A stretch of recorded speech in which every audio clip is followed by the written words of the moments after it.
Estaba dormido en la cama y desperté porque sonó mi localizador. Solo decía accidente en París. Dodi falleció. Di lesionada en el hospital. No es un chiste. Lo escuché cuando volví a la alcoba en la radio, así que descendí las escaleras, encendí la televisión igual que todos y quedé atónito. Estaba en esta habitación, lo recuerdo bien. Dije cuando murió que todo el mundo sufrió mucho. Estaba dormida en la cama y uno de mis editores me llamó para decir Diana tuvo un accidente. Muchas personas sintieron que cuando murió una luz se extinguió, una diferente clase de luz que jamás habíamos tenido y que no hemos vuelto a tener. En el momento en que ella falleció, creo que la prensa británica, los medios, estaban llenos de un sentimiento de culpa, de vergüenza y de horror, porque sentían que ellos habían hecho que sucediera aquello. Diana, el legado.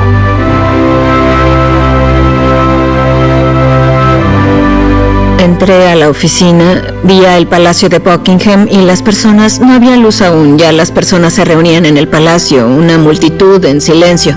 Y Mary, mi esposa, que estaba muy afectada, me dijo, no los presiones, Jeffrey. Mantén la calma. Sé serio y muy solemne en las entrevistas que hagas. Dije, bien, buen consejo, y luego vio a Tony Blair en televisión, comenzando la mañana. Ella me miró justo cuando me iba y dijo, es imposible que tú los presiones, Jeffrey. Entonces comprendí que Tony Blair cambió las reglas al llamarla la princesa del pueblo y...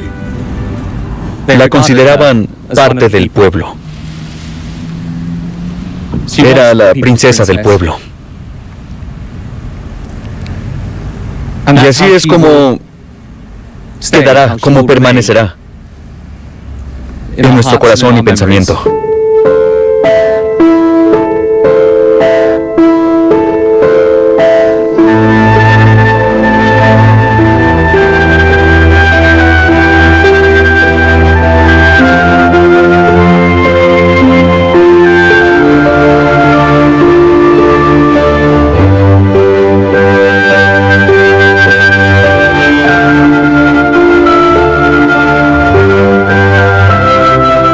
Lo que pasó con la princesa del pueblo, que se convirtió en una frase que llegó a ser realmente famosa, es que no recuerdo que la hubiéramos discutido.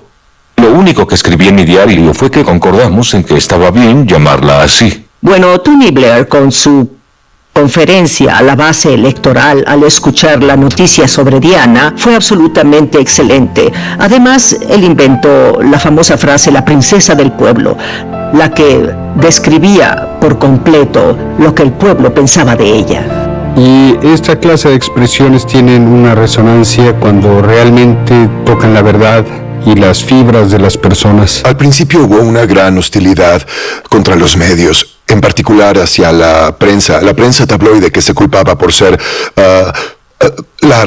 parte de la razón del por qué había muerto, porque comprábamos las fotografías y los fotógrafos la perseguían.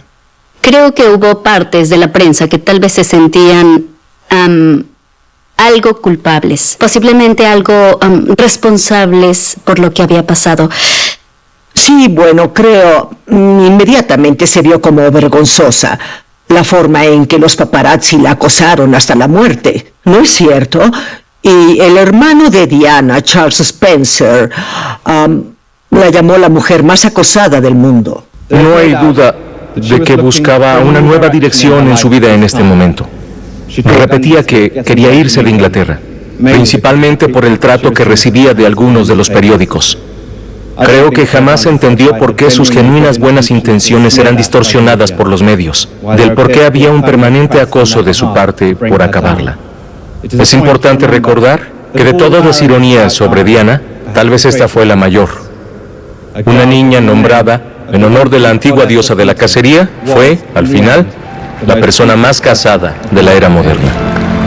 De hecho, creo que fue el dolor, no la ira, si uno tuviera que escoger alguno. Aunque no creo que hubiera una gran ira, pero sí había mucho dolor. Y su percepción fue mucho mayor de la que se hubiera imaginado. Ahora, ¿qué parte de eso era colectivo?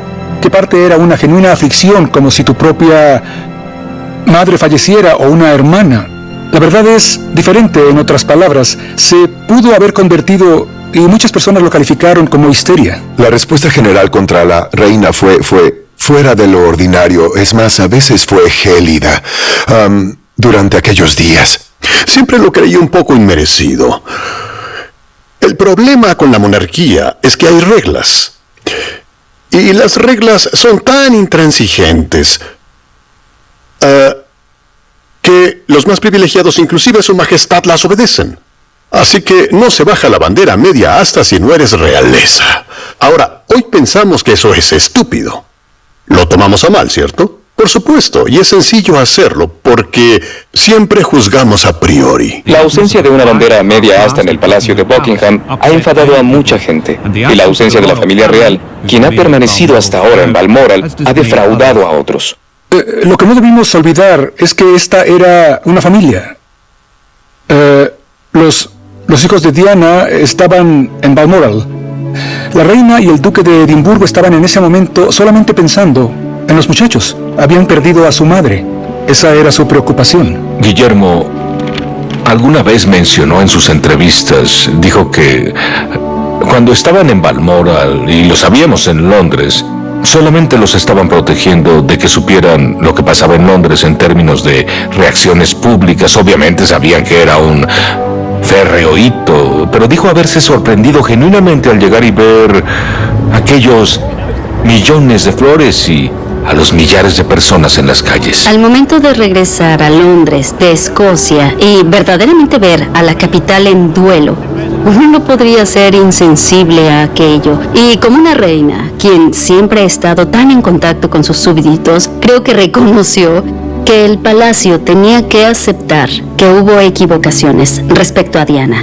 Y la reina sintió que debían aprender de Diana, que debían ser más humanos con las personas, estar más en contacto con ellas de lo que habían estado. La nación debía sentir eso en lo que Diana era verdaderamente sublime.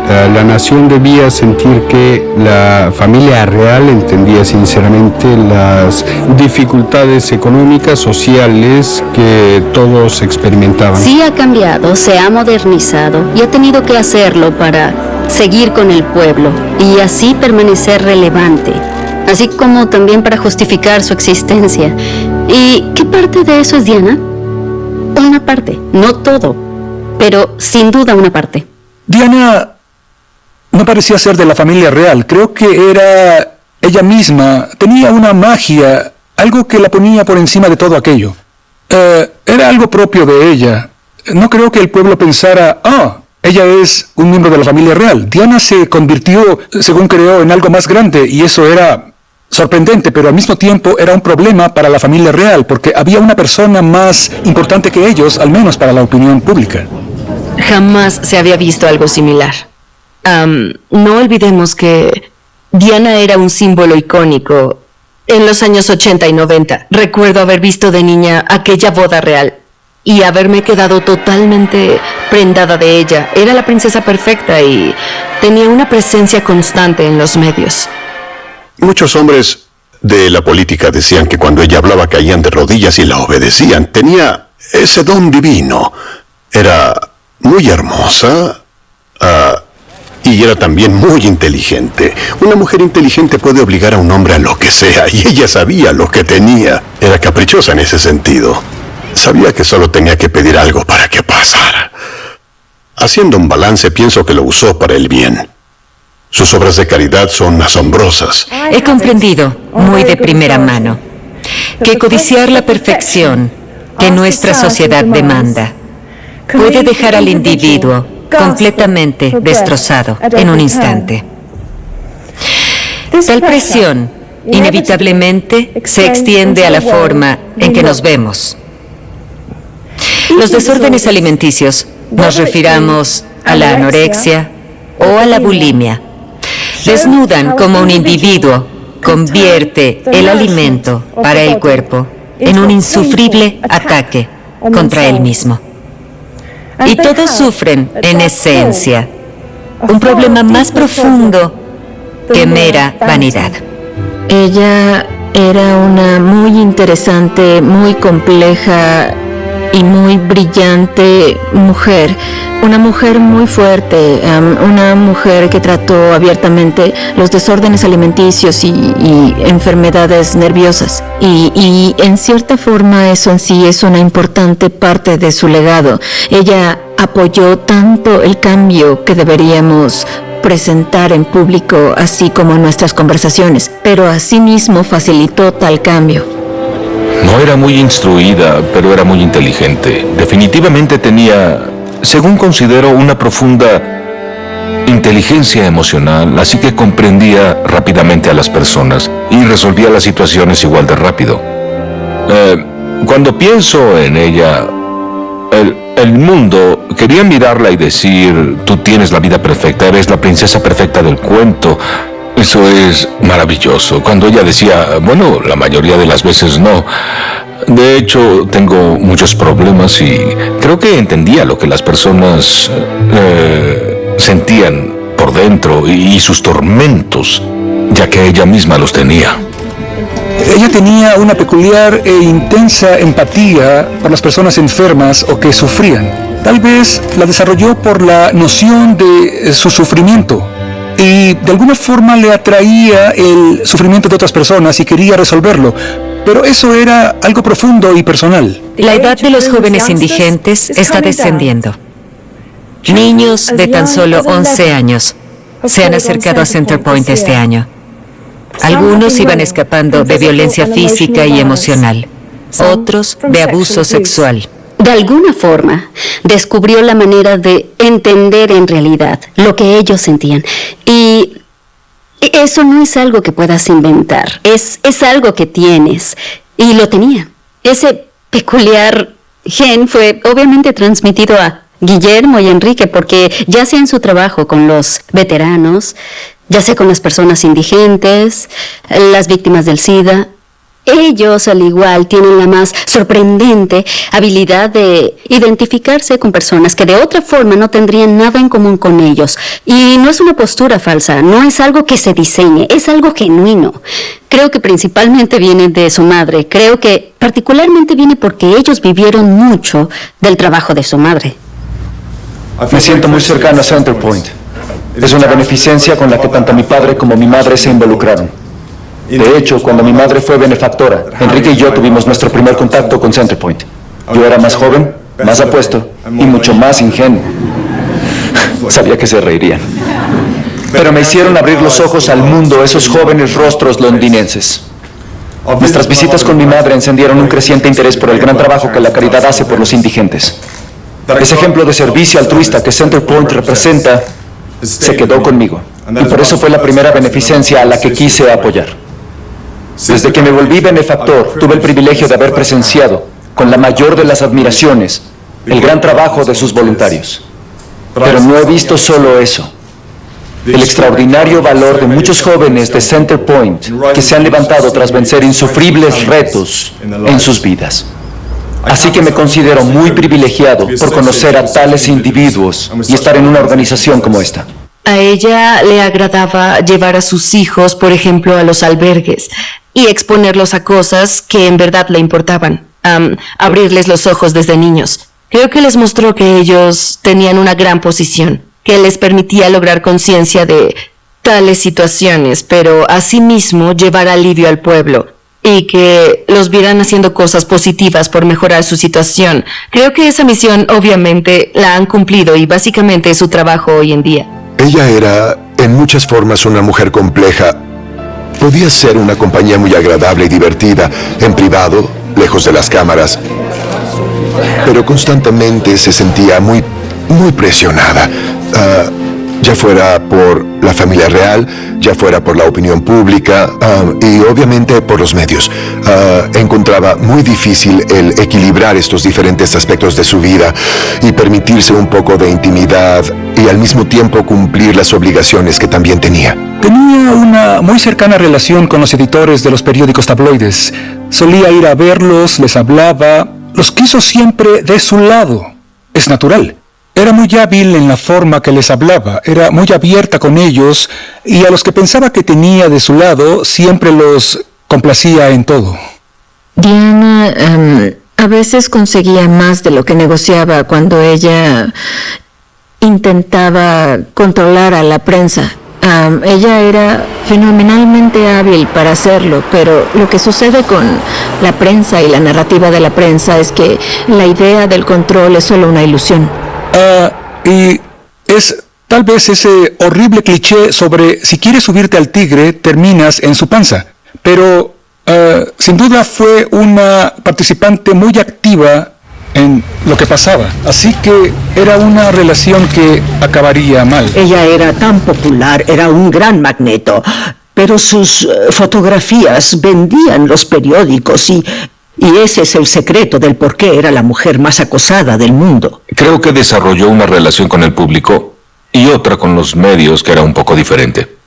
Y algo complicada, lo que más adelante creo que la llevó a lugares complejos psicológicamente.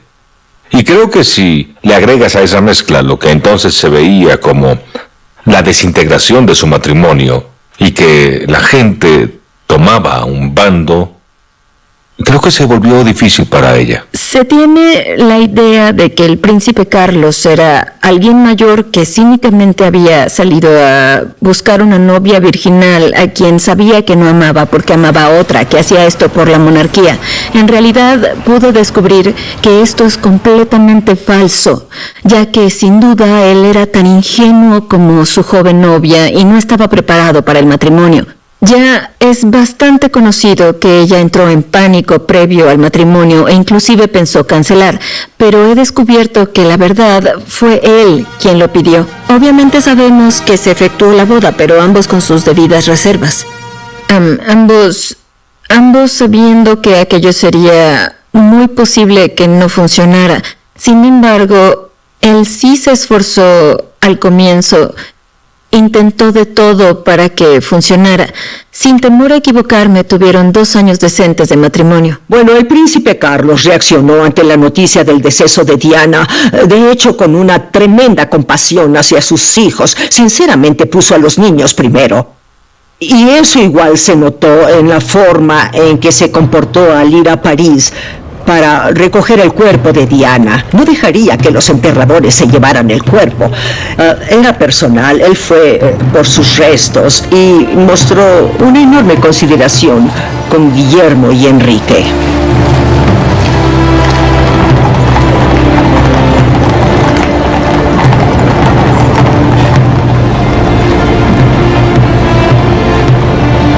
Fue conmovedor. Debió ser tan difícil para ellos aquella multitud, el ruido, las flores lanzadas, los llantos y los lamentos, pero lo manejaron majestuosamente. Fue Enrique quien dijo que él había sufrido años de problemas nerviosos que fueron causados por la pérdida de su madre, de experimentar la pérdida de su madre a los 12 años, de haber tenido que caminar detrás del cortejo fúnebre y aceptar su duelo, lo que dice que le costó en realidad por lo menos 20 años hacerlo, que pasó 2 décadas metiendo la cabeza en la tierra. Creo que ella representó una clase de feminidad. Sospecho que tuvo mucha más influencia en las mujeres que en los hombres. Creo que las dificultades que tuvo en su matrimonio, aunque pueden verse como exóticas, debido a quién era su esposo y sus circunstancias particulares. Pero la idea de cómo una mujer que de alguna forma era insegura y tal vez condescendiente y tal vez no tomada en serio, el cómo aquella mujer se reafirma ante los obstáculos y las personas que siempre están juzgando, creo que su triunfo, si hubo alguno en ello, es algo que imagino que muchas mujeres aún hoy pueden ver y decir: así es como una mujer fuerte puede superar las dificultades que se le presenten por la burocracia, por el régimen.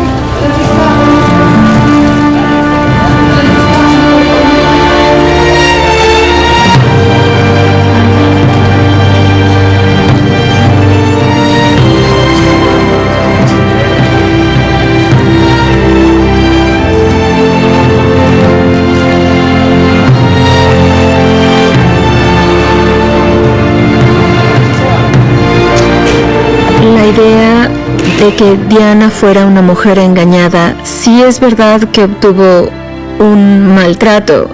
Ninguna mujer había sido llevada a esa clase de puesto público sin un sistema de apoyo, sin un publirelacionista, sin un conocimiento real de lo que le esperaba. Ella era joven y bastante ingenua, pero rápidamente aprendió a dar según recibía, y ella se convirtió en maestra para manipular a los medios, una habilidad que él jamás consiguió.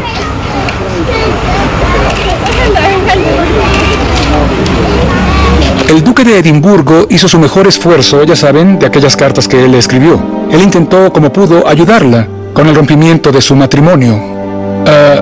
Y creo que en cierta forma no se le podía ayudar. Creo que estaba más allá de aquello, por cómo se sentía. Y, para ser honesto, también hubo personas que no tenían las mejores intenciones, a quienes ella escuchó. Lo que fue trágico. Jamás debió haberse involucrado con los Fayed, pero ya saben, sí lo hizo. Yo personalmente intenté advertirle que no se involucrara con ellos y fallé. Así que uno no logra frenar a las personas, o es difícil frenar a las personas si están planeando su destrucción. La relación amorosa con Dodi Fayed, no creo que ninguna persona, a excepción tal vez de Dodi y su familia, la tomara en serio. Tal vez se estaba divirtiendo, tal vez era decir: mira, logro estar sin ti. Yo no creo que haya sido en verdad en contra de la familia real, aunque disfrutó el hecho de que molestó mucho. Creo que Diana tal vez sabía perfectamente que a la familia real no iba a gustarle. Tal vez fue una de las razones por las que accedió ir a esas vacaciones en el 97 con los Fayed, porque le habían ofrecido viajar con otras personas, pero decidió ir con Mohamed y su familia. Diana se estaba metiendo en algo que tenía el riesgo potencial de salir bastante mal para ella. Y es claro que al final es justo lo que pasó. No creo que ella en verdad tuviera solucionada su vida personal. Su amorío con Hasnat Khan, el doctor pakistaní, no llegó a nada. Y Dodi Fayed era obviamente un camino sin rumbo. Así que no creo que sucediera mucho en su vida personal. Creo que era más su futuro, su propio futuro, en el tipo de vida que quería tener. Creo que solo esperaba relucir. La verdad es lo que tenía. No era legisladora y tampoco política. Aunque a veces los políticos la acusaban de actuar como tal. En particular, y por ejemplo, con los campos minados. Al inicio de su campaña antiminas, se le acusó de meterse en cosas que no tenía por qué meterse. A pesar de que abordó el tema de las minas en forma humanitaria, quiso crear conciencia respecto a algo que le preocupaba. Ella se comprometió y fue allá y se puso, ya saben, no justo en la línea de fuego, pero sí caminó por campos minados y le sostuvo la mano a los leprosos. Consoló a personas que estaban muriendo de sida. Puso su dinero donde sus palabras, por así decirlo. Y hoy en día hay todo tipo de celebridades y figuras públicas siguiendo sus pasos. Tenemos a Angelina Jolie, a George Clooney, a David Beckham, también a Madonna, que hacen grandes obras de caridad y usan su elevado estatus para jalar los reflectores a esas cosas. No olvidemos que cuando Diana lo hacía estaba rompiendo el molde, estaba pisando terrenos desconocidos para un miembro de la familia real. Creo que Diana era extraordinaria y que nunca fue clasista. No estaba obsesionada con los millonarios, como lamento que hoy las personas parecen creer que la fortuna es lo más importante de todo. Así no era Diana, para nada. Pensaba que la humanidad y las personas que eran quienes debían ser era lo más importante. Las causas a las que ella apoyó solían parecer de mala reputación, pero miren el progreso que obtuvo con el VIH-Sida y una de las primeras cosas que el gobierno laborista hizo fue acabar con los campos minados. Ella se adelantó a su época. Fue muy activa como humanitaria. No pienso que la familia real hubiera visto algo siquiera cercano. El tratado que se firmó antes de su muerte tiene básicamente escrito la abolición de las minas antipersonales, y es una causa que ahora Enrique continúa para que no haya ni una más para el 2025. No hay duda alguna de los grandes avances que hemos logrado en estos 20 años. Las minas antipersonales son armas políticamente tóxicas a los ojos de muchos alrededor del mundo. Vastos arsenales gubernamentales han sido destruidos, y la producción de estas armas por parte de los manufactureros ha sido detenida. Creo que la escala de su obra, en verdad, solo es evidente ahora. Nos ha tomado tanto entender lo admirable que fueron todos sus triunfos. Una de las cosas más admirables que hizo, creo que fue en el 87, cuando fue a un hospicio donde había personas muriendo de SIDA. Era una especie de hospital, según creo. Y no sé, ella tuvo contacto físico, abrazó a una persona con SIDA. En esa época, eso se creía que era una sentencia de muerte. Jamás te acercarías a tales personas. Creo que eso transformó nuestras creencias. No olvidemos que esto era territorio insólito para un miembro de la familia real, el poder ir a un hospital y darle la mano a personas que sufrían de VIH en una época en que eran repudiadas por la sociedad. Yo creo que hay registro de ello si queremos buscar en 1987, cuando rompió aquellos tabúes sobre el SIDA. Estuve presente aquel día cuando saludó tocando a esos pobres jóvenes infortunados en el Middlesex Hospital, jóvenes quienes subsecuentemente fallecieron, pero los tocó sin usar guantes. La realeza usaba guantes blancos todo el tiempo. Creo que todos se preguntaban en ese momento si la princesa Diana iba a usar o no guantes. Y no lo hizo. Yo afirmaba que no los usaría y cumplió mis expectativas. Ella sabía la verdad. Ella no podía hacer nada para investigar el SIDA, pero sí ayudó en atraer la atención a las iniquidades que había y en especial recaudar inmensas sumas benéficas, lo que hizo muchos años. Lo admirable es que se acercaba al pueblo. Cuando la familia real se mantenía a 2 metros de ti, hacías reverencia y los dejabas pasar. Ella acabó con aquellos tabúes y tocó a personas con SIDA. La verdad no exagero cuando digo que no creo que tocaras a una persona con SIDA. Yo no lo hubiera hecho, o no lo creo. Pero cuando la vi acariciando a una persona con SIDA, dije, sí, se puede acariciar a alguien con SIDA. Obviamente no es problema. El VIH no vuelve peligrosa a la gente, así que pueden saludarlos y abrazarlos. Además, lo necesitan. Y esa habilidad de llevarle a las personas una sensación de simplicidad y honestidad fue increíble, muy increíble. Y repito, creo que con el príncipe Guillermo y el príncipe Enrique, uno encuentra continuidad de ello, lo que habría sido inaceptable hace 20 años. El VIH era una sentencia de muerte. El tratamiento no era muy disponible en el mundo desarrollado, mucho menos en las zonas pobres. El estigma evitaba que las personas positivas al VIH hablaran abiertamente sobre su condición y evitaba que las personas vulnerables tuvieran el valor de visitar una clínica y pedir una prueba. Pero gracias al trabajo de líderes en el combate al VIH, personas como Nelson Mandela, Sir Elton John, el Dr. Peter Piot, los valientes activistas de TAG y ACT UP, y como mi madre, la princesa Diana, hemos conseguido gran progreso.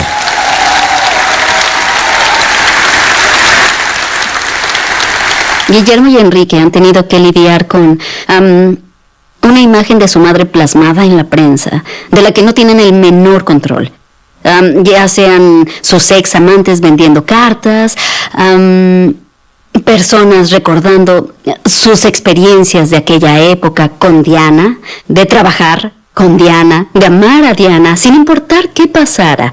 Han habido muchos ayudantes, cortesanos y amantes que han lucrado con el recuerdo de la princesa, Guillermo y Enrique han tenido que ver eso sin poder tener ningún control. Enrique comentó recientemente sobre el hecho de que él se ha sentido incómodo a veces por su posición. Él no desea todo el escrutinio, no quería vivir en ese aparador. Pero ellos entienden su poder y entienden que tienen una gran plataforma con la que consiguen comunicar su mensaje y que pueden ser usados como armas diplomáticas, por así decirlo. Ellos pueden alcanzar audiencias mucho más grandes que tal vez otras celebridades.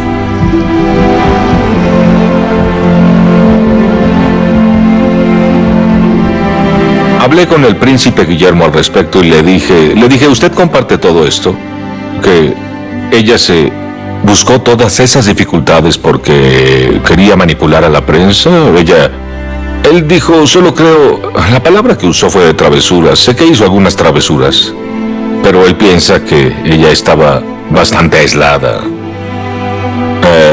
muy vulnerable, no muy bien protegida, una vez que el matrimonio comenzó a colapsar. Sí, dijo eso. Creo que fue muy conmovedor la forma en que dijo que que él se sentía muy triste porque sabía que ese hubiera sido el rol que él y Enrique habrían tenido de haber sido mayores.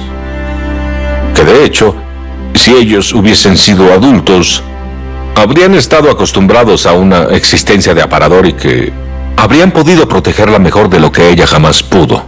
Creo que ellos piensan que a ella la usaron y la explotaron. Debo decir que creo que han sido muy benévolos, considerando que su madre fue prácticamente perseguida hasta la muerte.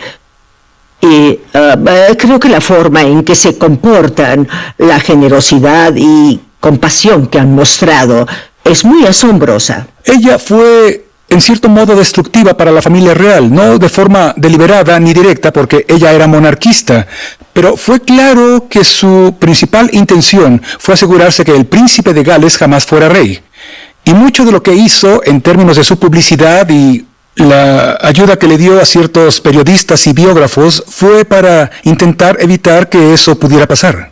Bueno, Diana hizo comentarios sobre la incapacidad de Carlos como rey en aquella infame entrevista para Panorama que le dio a Martin Bashir. Creo que, en retrospectiva, ella se arrepintió de algunas cosas que dijo en aquel documental, sobre todo porque lastimaron a sus hijos, lo cual jamás fue su intención. Ella jamás dijo que no quisiera que el príncipe Carlos fuera rey. Dijo que creía que él tal vez no quisiera hacerlo, lo que fue un comentario malévolo y desconsiderado, ya que ella era siempre muy astuta para a sembrar estas diminutas semillas en sus discursos públicos para que crecieran, pero aquella de todas las que había soltado fue la que tuvo un mayor poder de destrucción. La verdad, ella veía otro lado de Carlos que el que vemos todo el resto, pero creo que bastante de lo que dijo fue tal vez alimentado por la ira y la amargura y el resentimiento.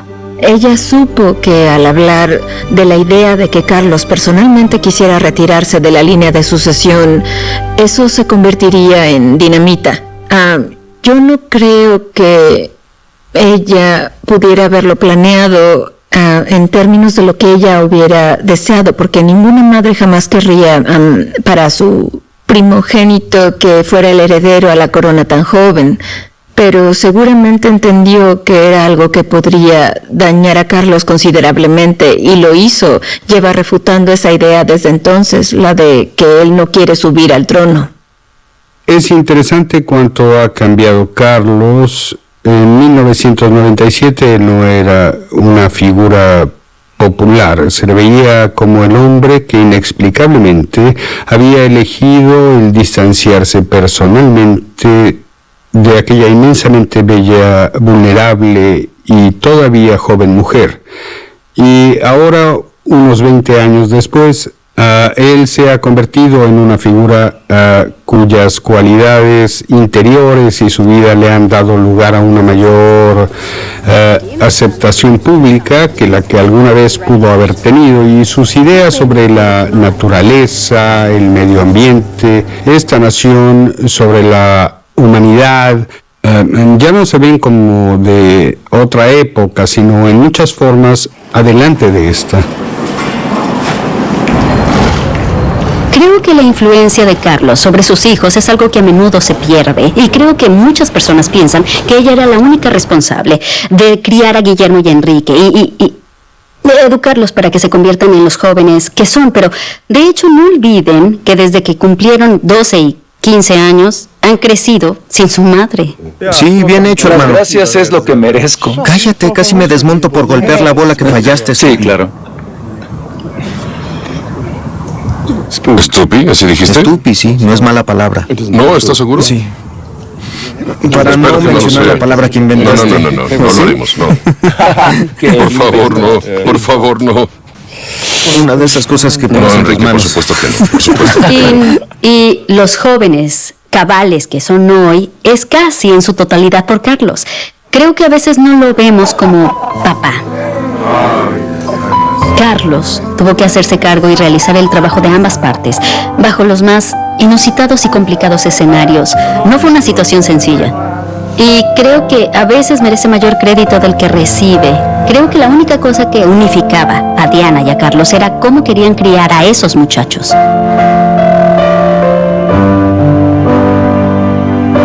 Obviamente Diana era muy hermosa, eso siempre ayuda. Era muy fotogénica, ella lo sabía y sabía cómo posar para los fotógrafos, pero no era algo falso. En el fondo tenía sentimientos muy fuertes y grandes lazos de amistad y animaba a la gente para que le hablara, para que le contara sus problemas. En verdad era una persona compasiva.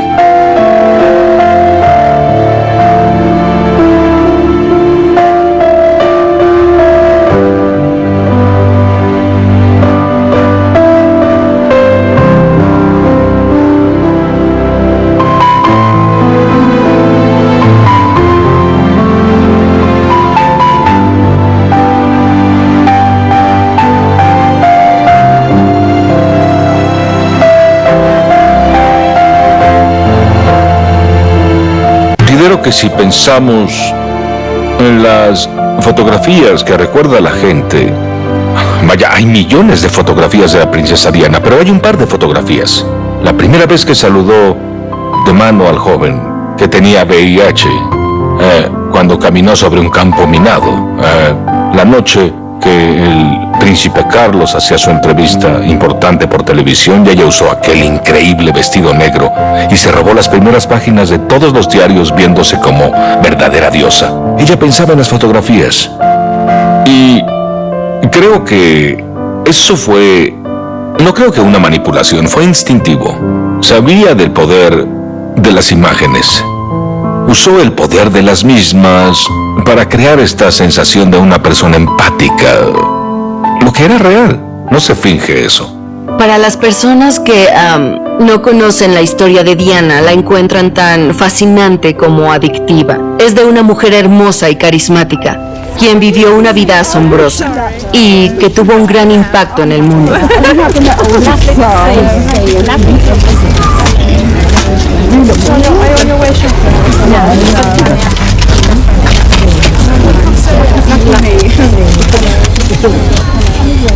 Las personas que recién están llegando a los 20 años quieren saber más sobre ella, quieren escuchar sobre su vida y su legado y descubrir por qué hubo tanto alboroto.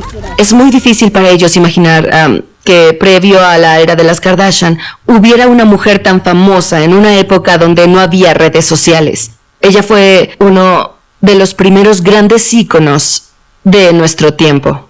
Creo que la muerte de la princesa Diana hizo que las personas pensaran que la familia real era anticuada.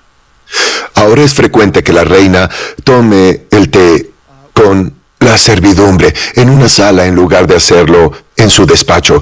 Eso es en cierto nivel, pero es claro que han habido otros cambios.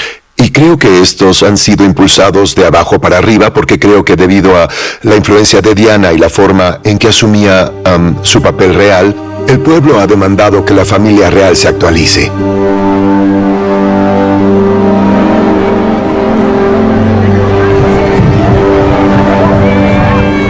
Si me preguntan que si la familia real moderna es muy diferente, a la de hace 2 décadas es diferente. En una época donde la mayoría de las instituciones se han desplomado debido a su reputación, ya sea los bancos, ya sea el parlamento, los políticos más que otros, ya sean las estrellas deportivas, la monarquía me parece que sobrevive.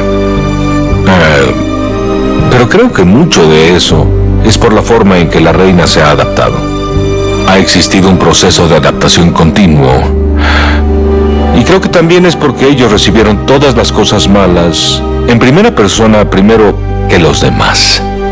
Pero creo que la combinación de cuando la reina declaró el annus horribilis y luego Diana muere, Diana fallece y aquellos momentos durante esa semana cuando todo el mundo se sentía muy vulnerable, agitado y superaron aquella semana y luego creo que se adaptaron después de eso. Solo un poco, no demasiado, pero lo suficiente para estar en un mejor lugar.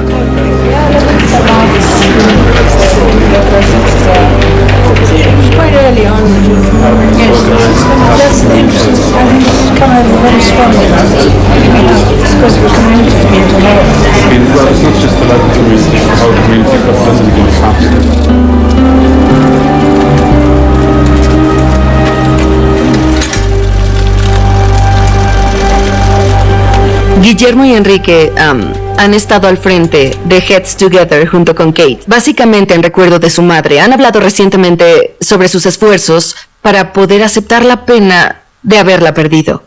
Guillermo ha hablado sobre que él aún lo siente bastante impactante, aunque lleva compartiéndolo más de 20 años. Pero él anima a otras personas a través de su trabajo con Child Britain UK, por ejemplo, para que hablen todo el tiempo y que hablen sobre los seres queridos que perdieron lo más que puedan, como herramienta para superar esa pena. Es más, él es quien animó al príncipe Enrique para que consultara a un especialista cuando su vida descendió a lo que él describe como un total caos. Enrique es una persona que nunca habló abiertamente sobre la muerte de su madre por un largo periodo. En mi opinión, Guillermo y Enrique, al perder a su madre a tan tierna edad, siempre es difícil para los jóvenes tal hecho, y por ello se volvieron vulnerables. Son problemas no resueltos dentro de su psique, y en cierto punto que en general se presenta en la edad que ellos tienen ahora, ellos querrán resolverlos. Creo que el hecho de que su madre fuera una persona tan abierta los ayudó para que tuvieran la confianza de saber que pueden hablar en público sobre los problemas mentales y emocionales que han sufrido. Al hablar descubrimos que no estamos solos. Lo opuesto a hablar es aislarse y temer. A veces poder desahogarse es un paso importante para aceptar una situación. Y saber que no estás solo, que no has perdido, que es perfectamente normal sentirse abatido y triste algunas veces. Lo sufrimos todos. Guillermo y Enrique decidieron involucrarse con esas beneficencias clave, no tanto como resultado de la muerte adelantada de su madre, sino porque había cosas que le preocupaban. Creo que el hecho de que Enrique se haya interesado en las minas y en particular sus otras beneficencias en África, que eran muy queridas para Diana, es porque son los hijos de Diana. Bueno, ninguno de los príncipes, sin importar lo abiertos que hayan sido en sus entrevistas que han dado sobre Heads Together, jamás han dicho que es porque su madre personalmente sufriera de problemas nerviosos, depresión, bulimia y todas las cosas que sabemos que Diana sí sufría.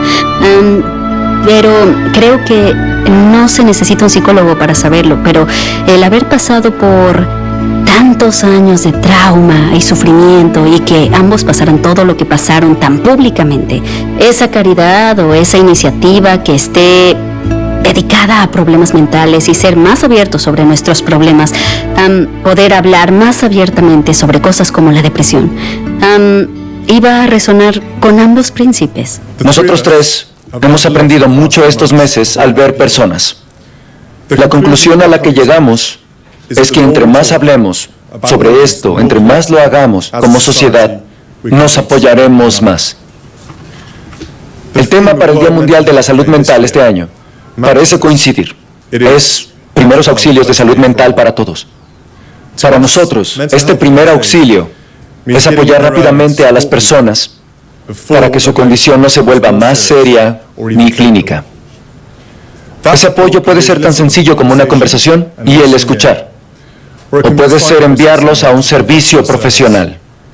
Tales acciones pueden parecer pequeñas, pero son de vital importancia. Creo que lo de salud mental es fantástico.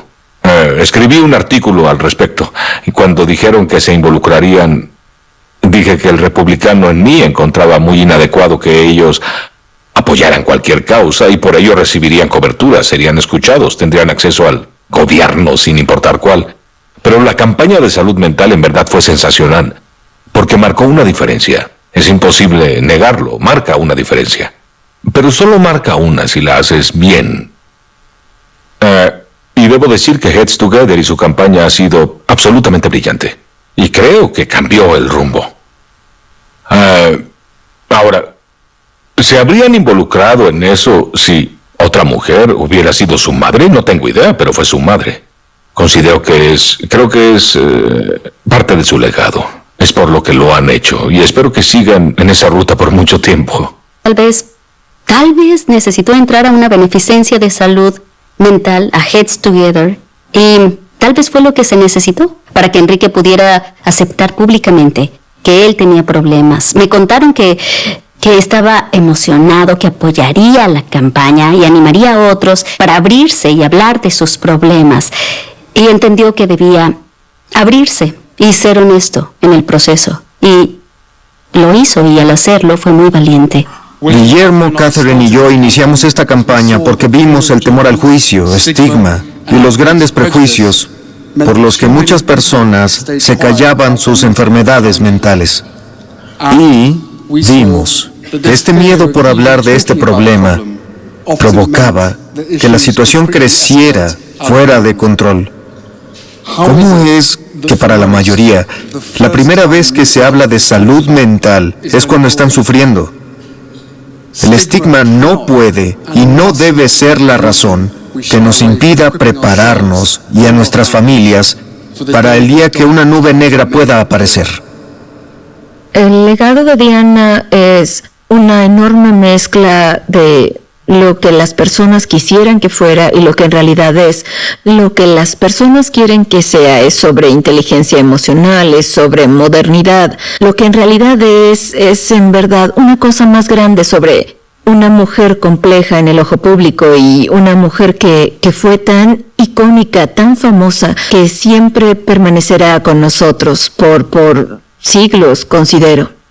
Bueno, creo que lo importante de esto es que brindó un hermoso ejemplo de compasión, de verdadera compasión. No como otras personas que hablan, parecen ser lindas y hacen obras de caridad. Y creo que ese es un importante legado y creo que los políticos actuales fallan severamente en ello. Por un lado, ella tiene esta gran y cautivadora imagen. Era un ícono de la moda, del estilo, muy hermosa y llena de gracia. Pero creo que tal vez su compasión en verdad es lo que ha resistido la prueba del tiempo. Las personas siempre la recuerdan con aquella presencia. Entraba en un salón y lo iluminaba. Siempre comentaban al respecto. Le daba esperanza a las personas, las hacía sentirse especiales. Se sentían importantes cuando tal vez estaban pasando por muy difíciles experiencias. Creo que eso es algo por lo que la mayoría puede recordarle. Su legado es algo más grande. Su legado son sus hijos. Y su legado es el trabajo que ellos están continuando.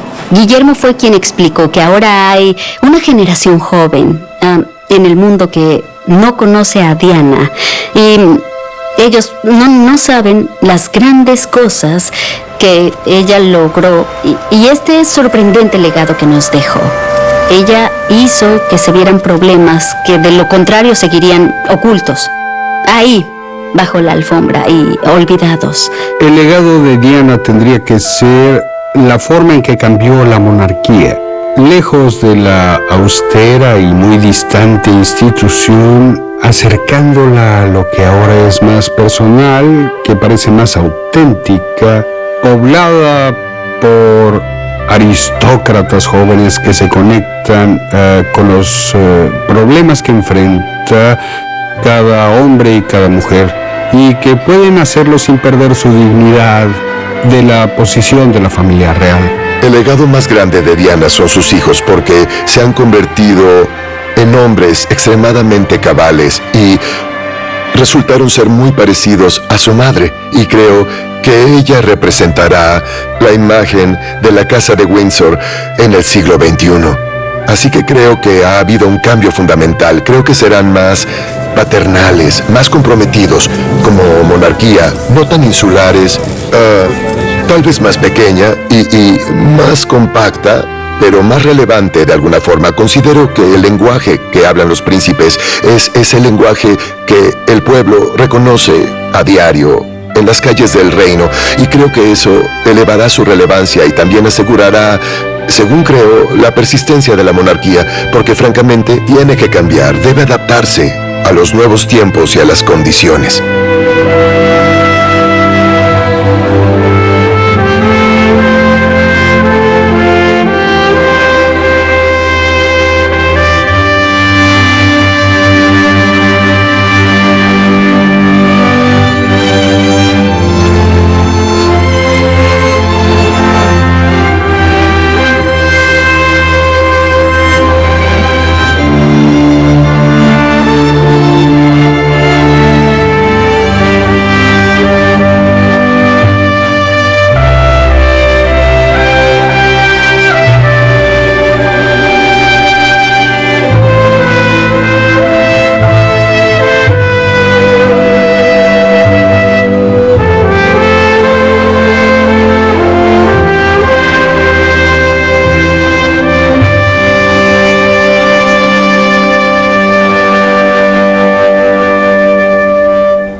...1961-1997...